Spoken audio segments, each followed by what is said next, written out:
What's up, guys? Today we're on set here shooting with this beautiful F-Max 212 Pacesetter edition. But I wanted to take just a second and talk about GVWR, Gross Vehicle Weight Rating. What that means is it's a rating assigned to this trailer, to all trailers, to trucks, pretty much any truck and trailer, and even a little bit heavier trucks, lighter trucks. Every vehicle has a gross vehicle weight rating. That means it is the limit at which that vehicle can operate by the manufacturer, the limit at which it can operate fully loaded. So this trailer has a 25,900 pound GVWR. That means the trailer with its load shouldn't exceed 25,900 pounds. So kind of the same makes sense. A 14.9 trailer or a 14,000 pound trailer, it's 14,000 with its payload. So a F-250 rated at, say, 9,000 pounds, truck weighs 7,500 from the factory, means you've got about 1,500 pounds of useful capacity. This trailer weighs about 8,000 pounds, so 25.9 minus 8,000 pounds gives you your useful load capacity. And all Diamond C trailers have that dry weight written on the VIN sticker, so you can see what is my useful payload capacity on this trailer as per the manufacturer. So that is GVWR.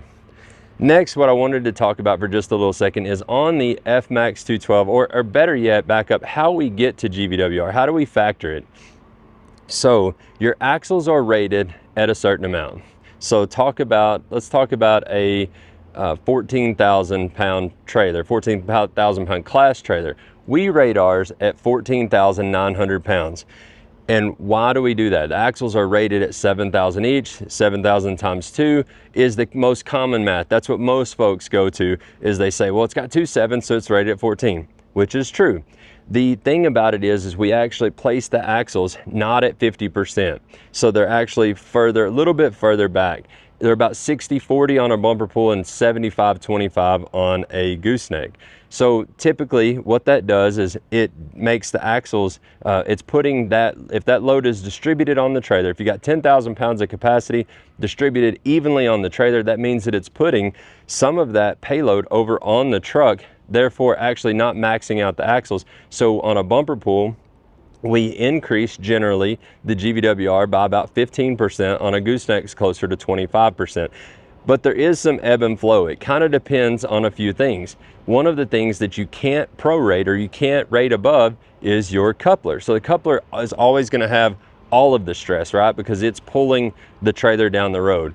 So whereas your suspension and your tires and your wheels are you can prorate those because they are splitting that weight. It's not all on the suspension. And so the coupler has to be, it's like your weakest link, or it's like your last link. It's got to be rated high enough. But again, there are variances where the coupler may not be rated quite high enough, and so we don't go the full 15 or 25%. There is the F-Max 212, and so that is rated at 25.9. You got 2 axles, 12,000 pounds each. That's 24,000. If you were to put the 25% on them that we can with gooseneck trailers, that goes to 30,000. So it's like, why is it only rated at 25.9? So the industry as a whole, for as long as I can remember, have with 12K axles, don't prorate past 25.9 because of federal excise tax. Any truck, like a heavy duty truck that's rated at 26,000, or a trailer rated at 26,000 or above, you have to pay a 12% federal excise tax. And so the industry has always just said, hey, on 12K axles, to avoid that excise tax, we're going to keep 12s rated below 25.9. Can we go above that? On a 212 like this, sure, we can actually rate this trailer up to 30,000 upon request. The customer just has to be ready and realize they've got to pay that 12% federal excise tax. That tax is not in lieu of sales tax. That tax is over and above. So it's, the trailer's $30,000, it's 12% on 30,000. You still have to pay sales tax and all of your other fees and things. So that's why your 212s are only 900 pounds more than a 210.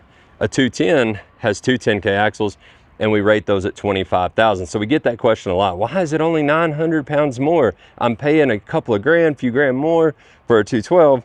Why is the rating not higher? So the answer is, it can be if you're ready to pay 12% federal excise tax. So just kind of dispelling that kind of myth around or question around, you know, 12K axle trailers. A lot of our competitors, they only rate them at 24,000. They're not really giving you any of that pro rating that's there.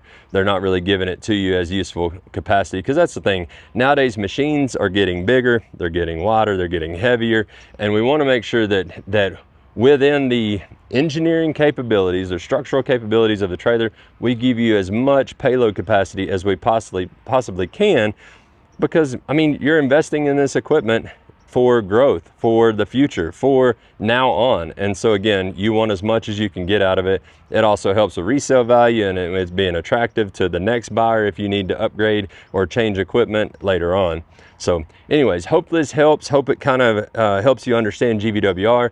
If I missed anything or you got any further questions, drop it down in the comments and we will do our best to do a video on it to clear it up for you.